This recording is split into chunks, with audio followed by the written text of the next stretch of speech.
Hi Evan, I wanted to post a reply on your video. I thought it was helpful and it made me begin to look in a little bit more and have some questions be answered also. I wanted to comment on the point that you made about the extensive consent information, that it was too long and that it seemed to get in the way of clients actually being able to provide meaningful consent, understanding what it is that's going to happen.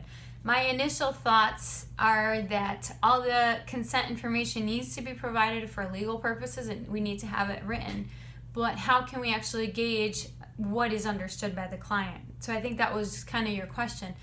And how can we provide this information without overwhelming them, a client who is coming in seeking help? How do we protect ourselves, obviously legally, and that the client is truly informed? And the last question I kind of had was, does verbal consent help? Does going over the information with the client actually help?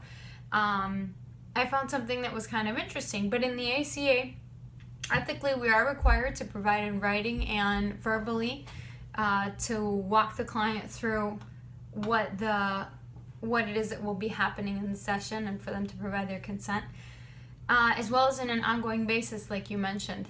In New York State, I'm not required to have a verbal consent. It just needs to be in writing. I found a journal article titled "The Impact of Verbal Explanation and Modified Consent on Materials on Orthodontic Informed Consent" by Carr Fields back in 2012.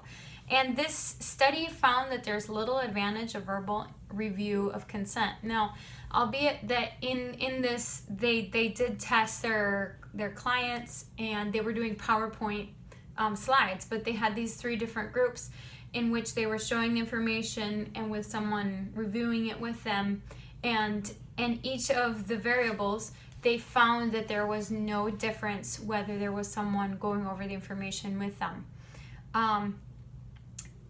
Patients understood the elements that were presented first in the informed consent.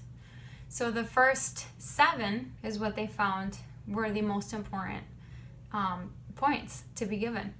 So I found that was very interesting. I compared the agreement form that I evaluated, and the first 7 points were the most important. They went over their background, philosophy, a relationship with the client, risks and benefits of counseling, working with minors, confidentiality, and limits of confidentiality. And after that, it gets into more of the details. They talk about court disclaimer, payments of fees, consent of electronic records, health information, privacy policy, summary, complaints, and then the signing.